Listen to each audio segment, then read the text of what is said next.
Begegek ugek-ugek sadulita hemel-hemel lae-lae layak to layak prenjake padha ganter jagone padha tarung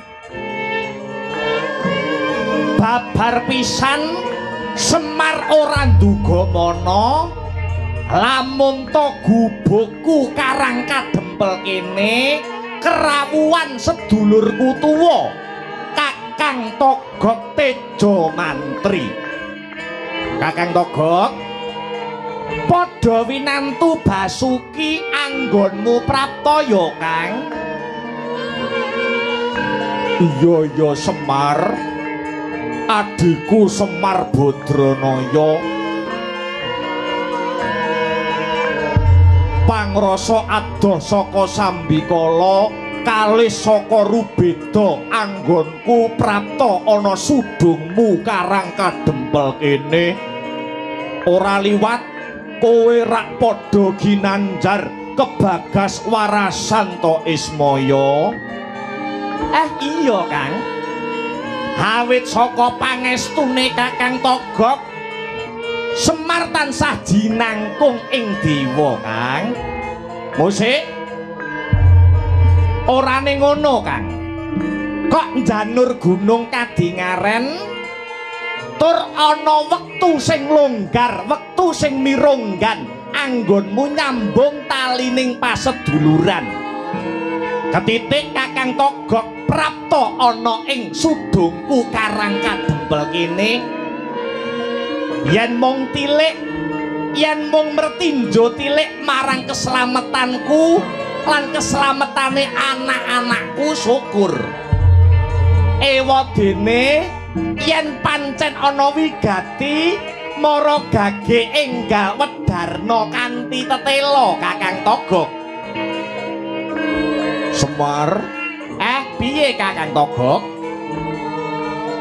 Kira-kira apa apike kira-kira jagat iki ndang kiamat ya Mar?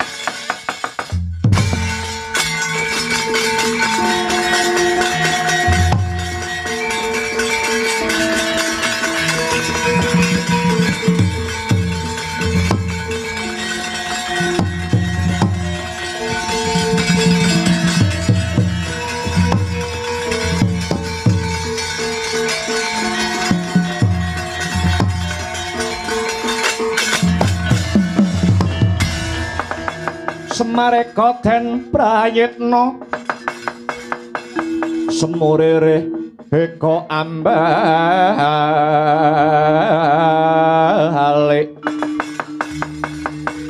tityani gandayani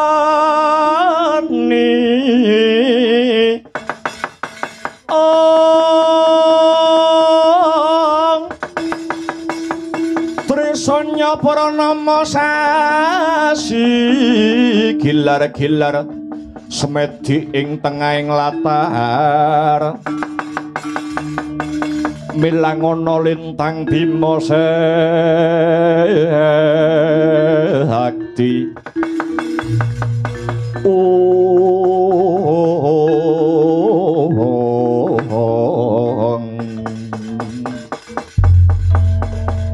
Kosek Kakang Togog kok iso kandha sing kaya mengkono nganggo dasar apa nganggo wewaton apa Kang? Ngene yo Mar, apa merga kadaya jagate sing wis sepuh donyane sing wis padha rapuh kahanan saiki rumangsaku kok malih dadi panas. Kowe ngerti dhewe, Semar ngerti dhewe. Togog iki wiwit biyen nganti saiki gandrung karo tembung katentreman. Togog kuwi wiwit biyen nganti saiki gandrung karo tembung kerukunan. Ning nyatane Nyatane kabeh panjangka gegayuhan lan panginta-inta ora bisa mulus kaya apa sing ndak karepke. Kapara nyata lamun ta tentrem kuwi ora langgeng. Kabukten ingkang kagelar ana negaraku tanah sabrang kono.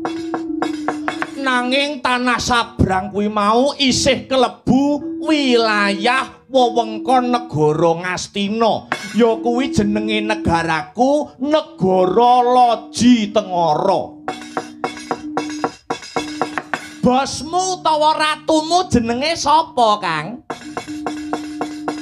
Ratu Mblegedu, tak kira sak jagat ki ora ana sing ngungkuli ing reh kesugihane. Jenenge Prabu Jayasentika. Njur gandeng cenenge sambung rapete apa karo Semar? Terus terang bae yo, Mar. Aku meri karo kowe. Togok meri karo Semar. Sing ndok mereni mapan nggon ngendi, Kakang Togok? Ngene. Kowe momong para satriya Pandhawa. Kowe ngabdi marang para Pandhawa. Sing racake para Pandhawa yen to mbok tuturi, yen to mbok kandhani iki mung bangun miturut ketitik Pandhawa mono wiwit biyen nganti saiki tansah ngambah marga rahayu. Ning aku nelongso atiku, Mar. Bareng dapukku dadi abdi lan batur ana negaraku Loji Tengara kono. Aku ngelingke karo sesembahanku sing jenenge Prabu Jayasentika. Aku ngelingke iki malah dipentelengi. Aku nuturi karo Jayasentika malah didoni raiku. Mongko sing jenenge pamong kaya aku kaya Semar iki duweni kewajiban sak putuhe tumrap apike sing dimong.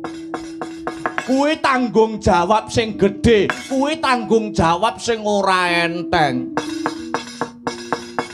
Semar momong karo para Pandhawa kelakon dadi wong becik, ning aku momong karo Jayasentika lan warga ing negara Loji Tengara kabeh padha bubrah sing dadi pakartine mengkang saka pernataning agama jlewar saka paugeraning kautaman.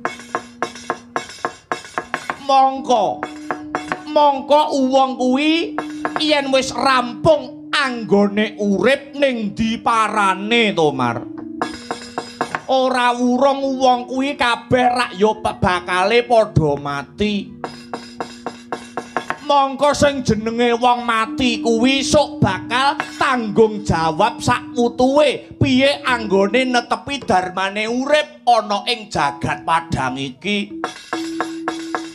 Mongko Togok wis ora iso ngandani karo momonganku iki njur lelakon tek kaya ngene iki piye, Mar?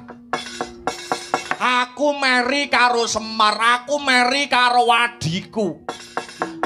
Mbok jajal ijolan aku tak sing genti momong Pandhawa, kowe momongo wong-wong sabrang kono, Mar.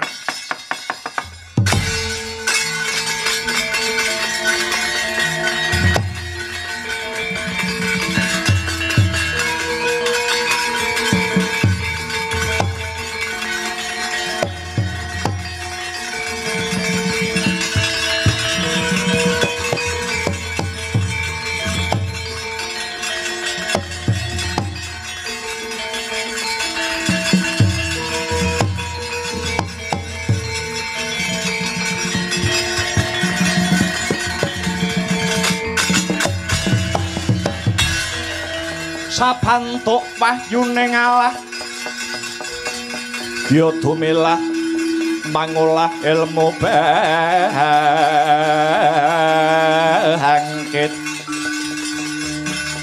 bangkit mikat areh mangugut kukutaning jiwaku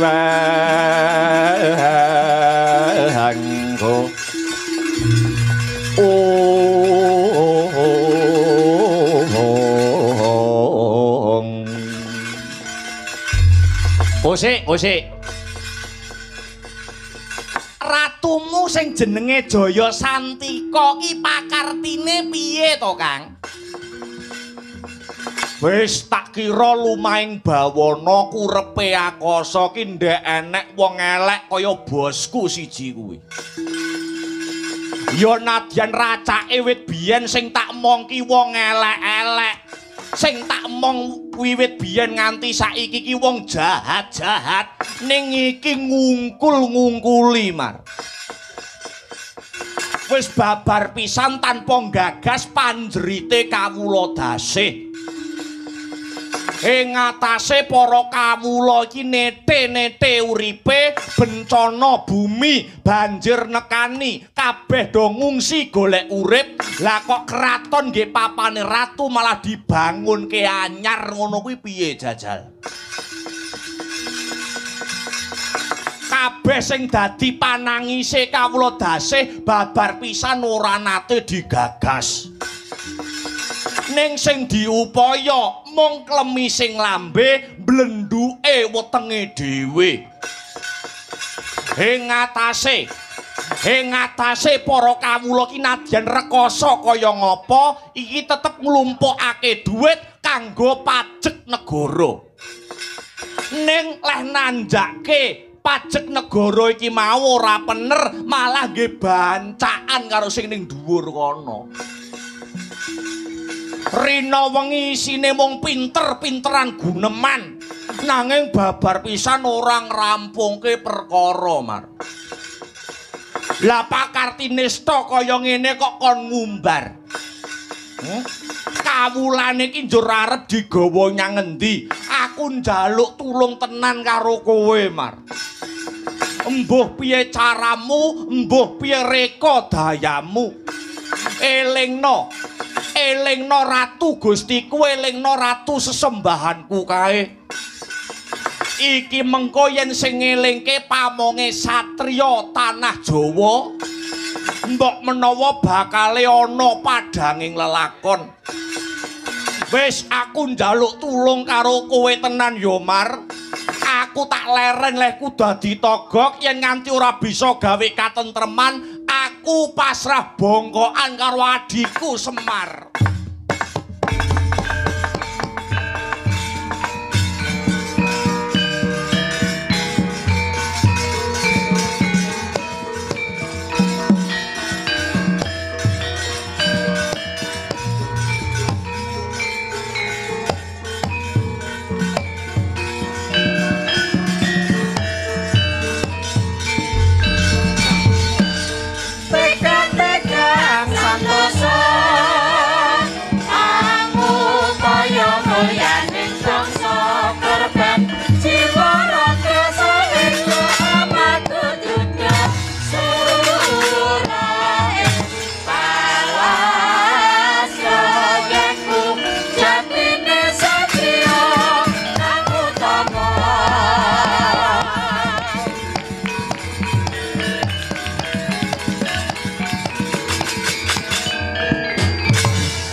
Gareng, Petruk, Bagong, Rene.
Caritaning satriya linuwe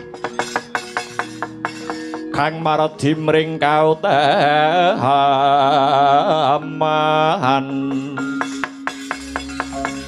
tan pegat mring pangestune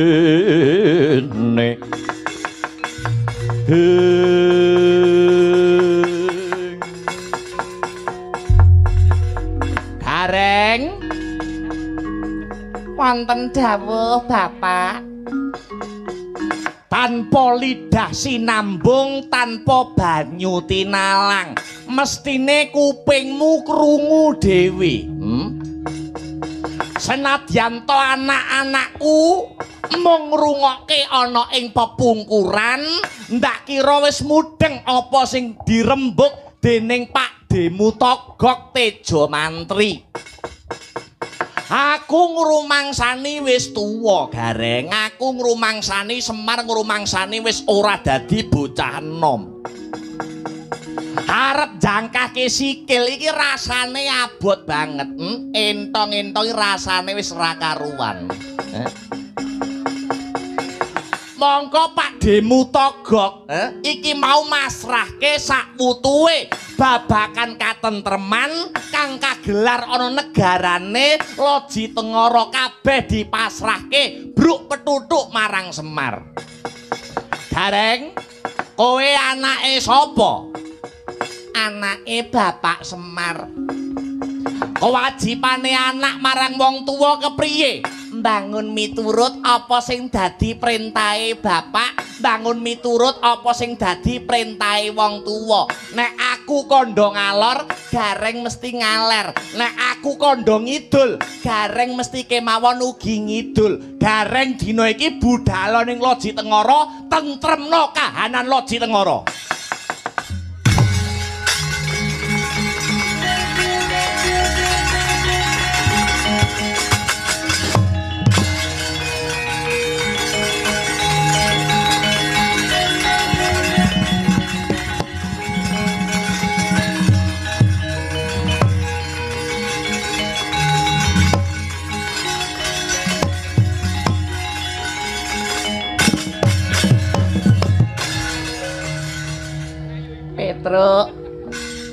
Petruk.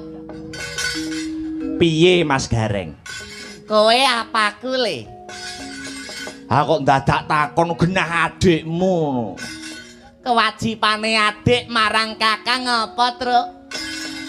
Adik kudu mbangun miturut ing perintahe kakange. Nek aku kandha ngalor, Petruk nggih badhe ngaler. Nek aku kandha ngidul, Petruk mesti ugi badhe ngidul. Budhal ning negara Loji Tengara tentremna kahanane le.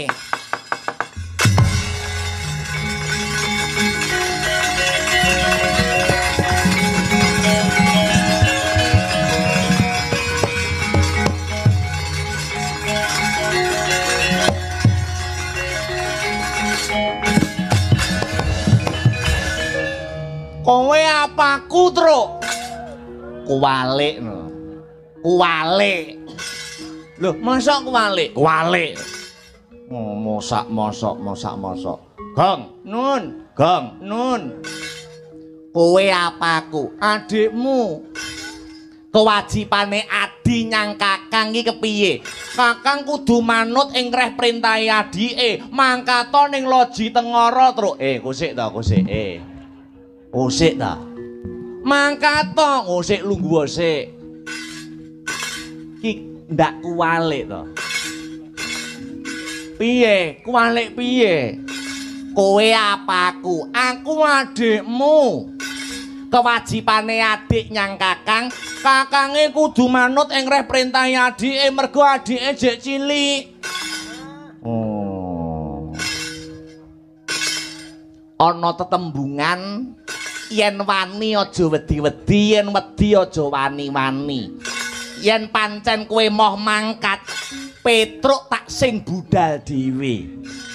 Wadene kok nganti aku tekaning pati diajar disiksa karo wong-wong negara loji tengara. Aku wis sumpah, aku wis janji, aku wis prasetya sok nyawaku gentayangan arep ngedeni kowe. Ya ampun. Ancamamu tek elek ngono. Lah kari kowe wani apa ora kok? Mangkat apa ora? Kowe mangkat ya monggo, ora ya monggo. Ana tetembungan Petruk karo Bagong ki senasib serumpun sepenanggungan. Ayo, adekmu ya genah ngono kok. Ya, mangkat wong loro, Truk. Ya, mangkat wong loro. Mangkat. Abot enteng sangga wong loro. Ya. Mati siji, mati kabeh. Ya. Deh.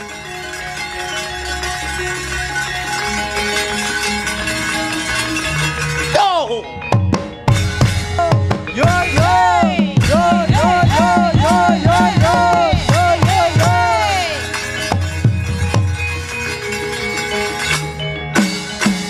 Ya ya.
Handeteng kayuh kekono Orisang Ramandaya Patyana Yaksa Gung Cangkrama namane wil katak sini jejagi jroning wareh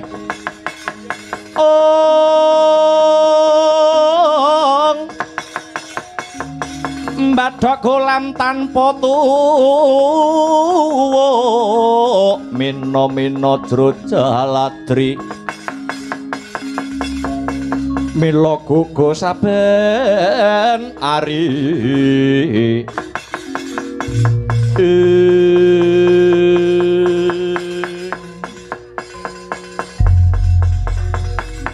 ora pangling sing dadi panduluku iki Pendhita Kendali Sada Begawan Anoman.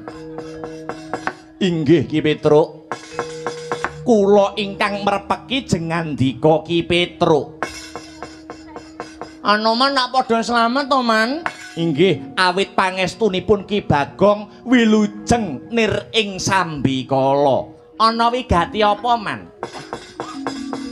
Kok merepeki karo Petruk kantong bolong Nuwun pangapunten Ki Lurah. Bot-botipun nampi dawuh saking pepundhen kula Ki Badranaya.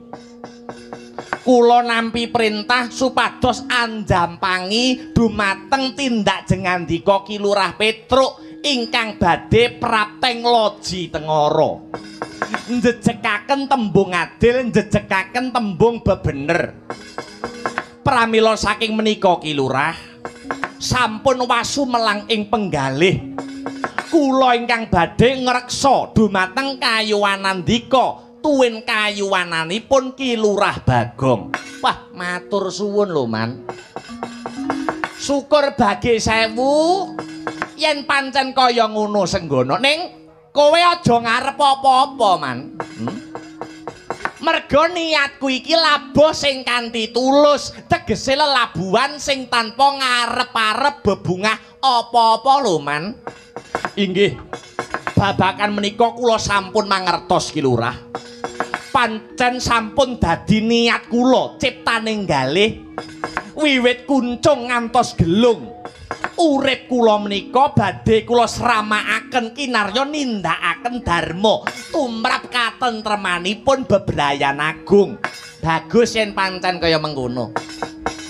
Ayo, yen pancen kaya mengkono digelak lakune prapteng negara Loji Tengara, Man. Njejekake adil, njejekake bebener. Nganggo tekad sinatriya. Muga-muga negara Loji Tengara enggal antuk suluh sulak pepadang. Sumangga kula dherekaken Ki Lurah.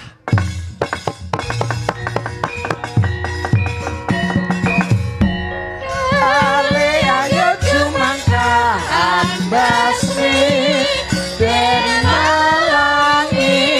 papan bot putus nyenyut kewinumo balung toto sinaketir kumanti oke weloko berantasi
Wayun Sang Yaksendra Kura rupa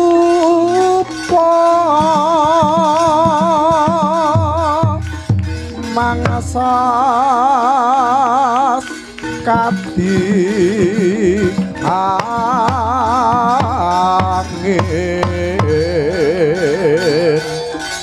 Pangsampal kaprapal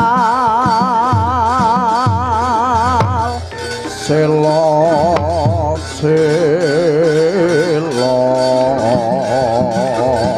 kapalasat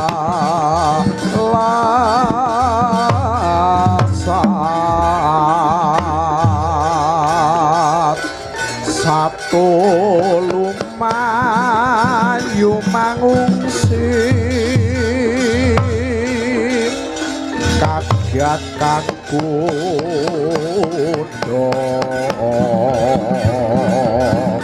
kang jogo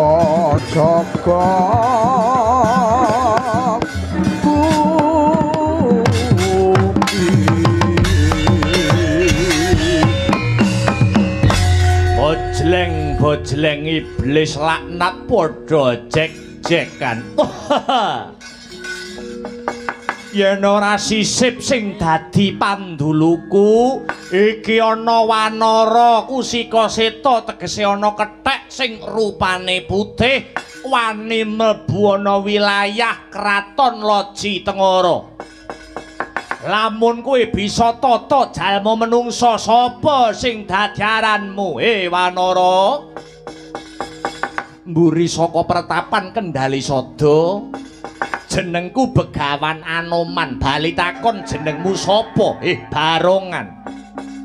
Warangka dalem Praja Loji Tengara, yaksa dahuru sing dadi aranku. dene aranku Adipati Salokat Katut Mbarat. Musik kowe sajake kaya duweni niat sing kurang prayoga. Duwe karep apa kowe mlebu ana wilayah Kraton Loji Tengara kene, he Wanara. Blaka Suta blak kutang terus terang. Tekaku mrene ora saka prentuling atiku dhewe. Nanging Begawan Anoman nampa laporan saka warga kawula dasih kang mapan ana negaramu negara Loji Tengara kene. Yen to ratu Gustimu kuwi duweni watak angkara murka, adigang, adigung tur adiguna. Apa ya ngono, he Yaksa Dahuru? Kuwi urusane negaraku.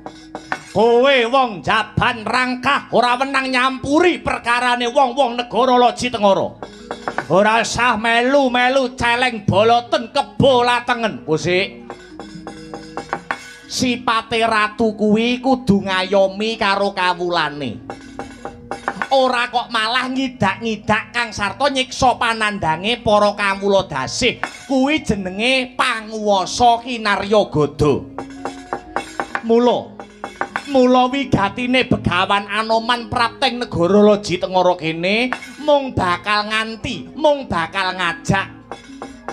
Ayo para pejabate negara Loji Tengara klebu sak patihe sak ratu gustine supaya nindakake darmane dhewe-dhewe tanpa singlar saka bebener, tanpa singlar saka kautaman. Lamun tumindake ratu sak patihe lan kabeh para pejabate negara Loji Tengara ora gelem diowahi, ora gelem didandani, tetep beguguk kutha waton, tetep dak siya marang para kawula. Ora kok Begawan Anoman meden-medeni ki ora. Negaramu kene jagang ana sing jero, beteng ana sing kandel. Ora nganti setunggal dina Loji Tengara bakal rata padha bumi. Adipati Salokat Katut Barat cekelen monyet elek siji iki.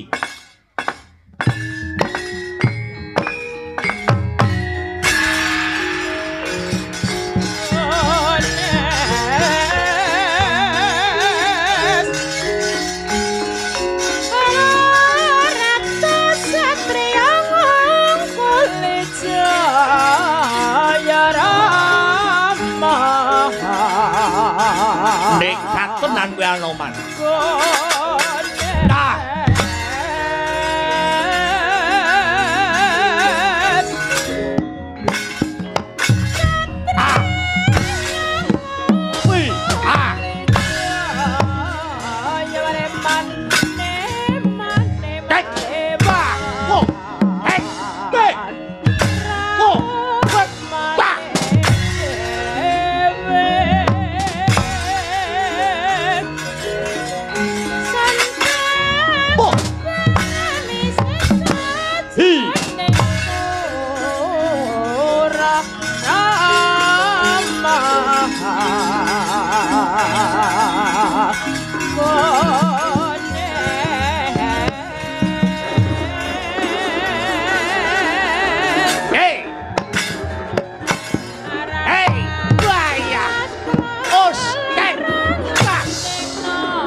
Lo.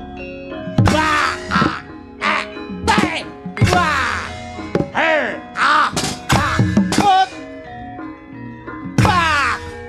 Ba. Ba. Hoi.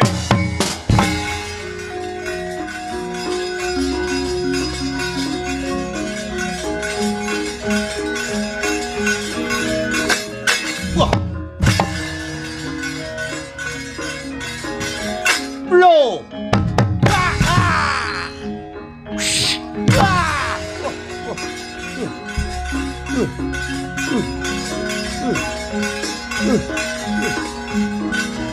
Ho. At.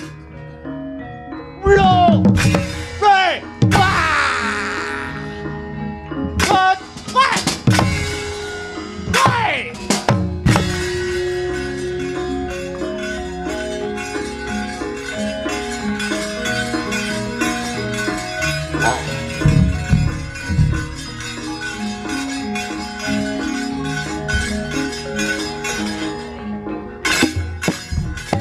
Lagek sore wis ngejak gobyos keringet kowe. Bot-bote golek pasaran ning Gandri.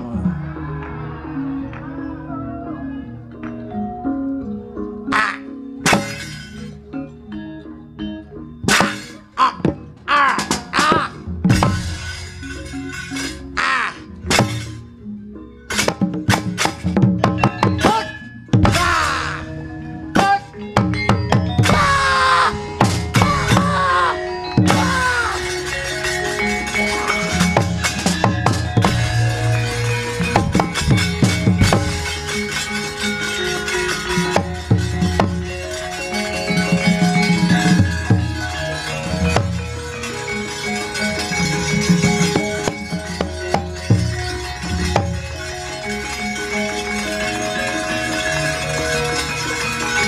Tuh.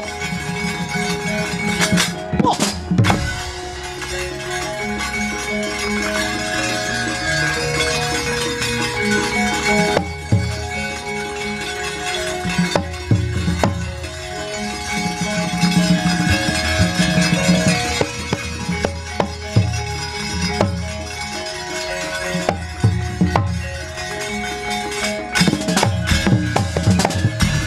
Kancut kumregut mancing samudra tulya dreng wiraganya legawa banyu sumaput ing wentis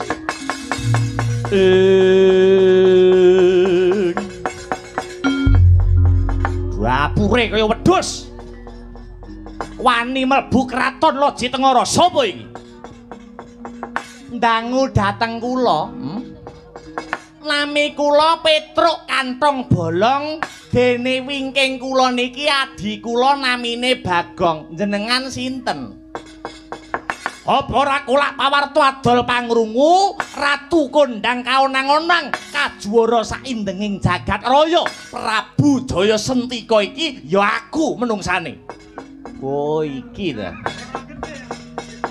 Prabu Jaya Sentika dina iki isih tinarbuka lawang mertobat kanggo panjenengamu. Mula tetep ana darmane Kanalendran sing kudu berbudi bawa leksana.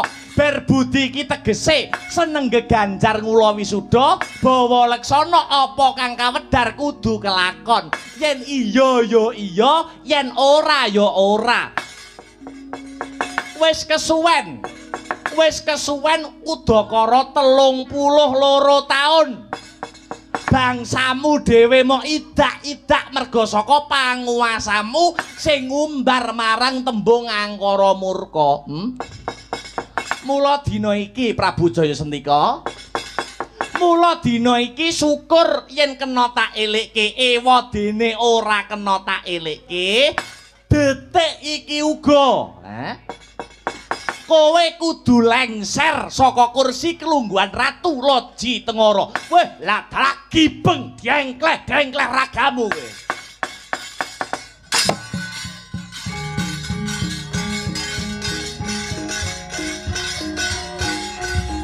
Oh, ngejak geger terus. Ngejak geger, Kang. Ah, ladeni. Mangsane apa?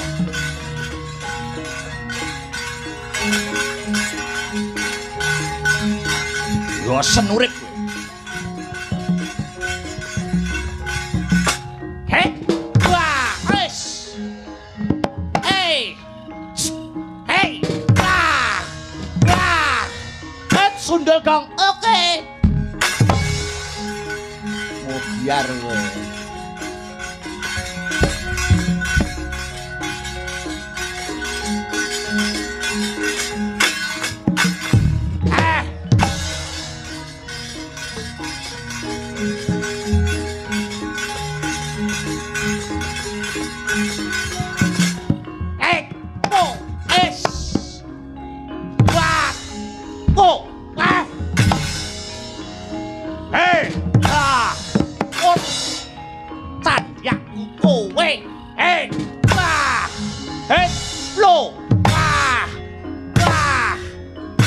Sundel Gong, oke. Mudar kowe.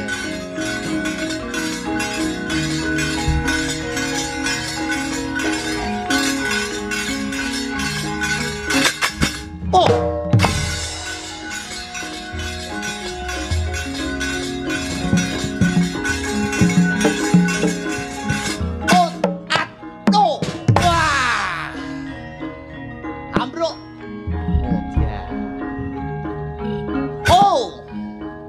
Seri itu sih. Kek. Loro ya. Gas. Sundel Gong, oke. Biar.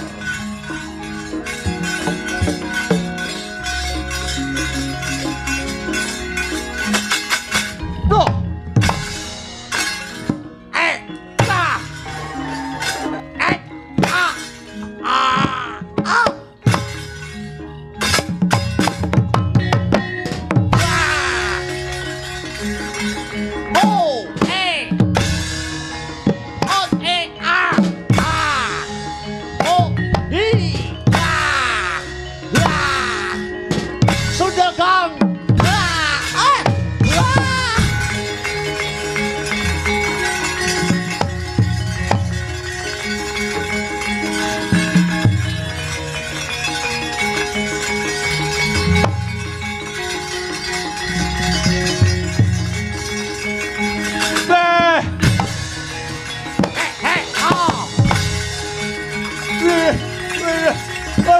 Mati aku. Yo. Aduh. Modar kowe. Wah. Ya, ayo. Aduh, mati aku sambat to kowe. Aduh.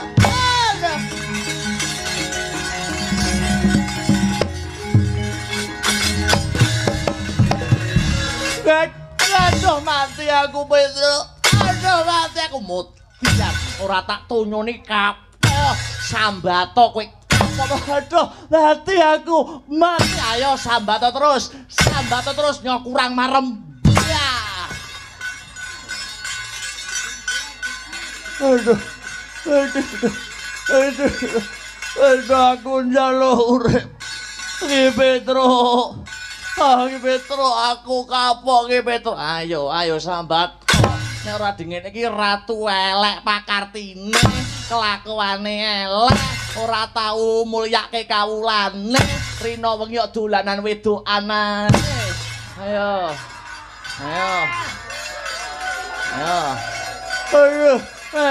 Ayo sambat to kowe. Aduh, mati Ki Petro, mati Ki. Lho, ngetok. Ngapa kok ngetok ngece to? Ngece. Aku ngrumangsani kleru. Aku ngrumangsani luput aku sing dosa. Ayo, dosa tenan ora? Aduh ya. Ngetok. Aduh. Ben aku e gong. Lho, ngetok neh. Matamu ya aku wis jecek kok. Aku ora ketok. Nek ngene iki aku ora ketok bojone tangga apa bojone dhewe wis ndak ketok aku. Nek wis mendem ngene iki kabeh penak. Lambemu ora. Ayo. Kowe apa ora eling nek wong urip ki nandur ngunduh utang nyaur nyilih balekke sing gawe bakal nganggo. Kowe ngerti ora rumus urip kuwi. Kunci kehidupan. Nandur ngunduh sapa utang bakal nyaur nyilih balekke sing gawe bakal nganggo. Ora mesti, Truk. Kok ora mesti enek sing gawe ning ora dienggo dhewe. Apa? Tukang duduk ubur. Kaya yang gawe ora dinggoni dhewe. Oh, tangkemmu. Aja mbok tinggal-tinggal kayak ucul, cake ucul kayak ora. Ayo, sambat ora. Aduh merempul sih aku, merempul yo ben. Itu. Apa ora eling wit wong dadi ratu ki ora mujudake bebunganing wong entuk pangkat kuwi amanah. Kudu tanggung jawab sak wutuhe babagan tata titi tentreming negara. Ngerti apa ora Jaya Santika? Inggih. Ngertos ki. Ngertos kula kapok. Ayo. Gelem mertobat ora kowe? Ayo. Gelem mertobat ora? Kowe gelem mertobat ora? Kowe baleni neh pakartimu kelakuanmu. Ayo, gelem tobat ora? Ngomong gelem bojomu nggo aku kok. Iki kok nglungsur nggone kancane. Ora apa-apa, aku ki lungsuran ndak apa-apa, penting ikhlas to. Ayo. Penting bolong ayo. Wedan. Kula ngrumaosi lepat mboten kula baleni. Janji mok tutuk-tutuk ning nggenmu ngumbar kamurkan aja takon dosa. Kowe tak kei urip ben kowe gelem mertobat. Inggih, matur nuwun Ki Petruk. Matur nuwun Ki Petruk.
Mawut kang katrajang ing dahana wadya sanggep keprabon perang kang obra markata iki sapa iki kok dampyak mara nggonaku menawi Ki Petruk ndangu dhateng kula niki kalian teng wingking kula niki kumpulanipun lurah-lurah ingkang kebawah wonten ing negari Loji Tengara mriki. Jenenge lurah-lurah iki sapa? Ayo perkenalan siji mboko siji. Nami kula Lurah Josikon. Sapa? Josikon. Sing ngguri sapa? Nami kula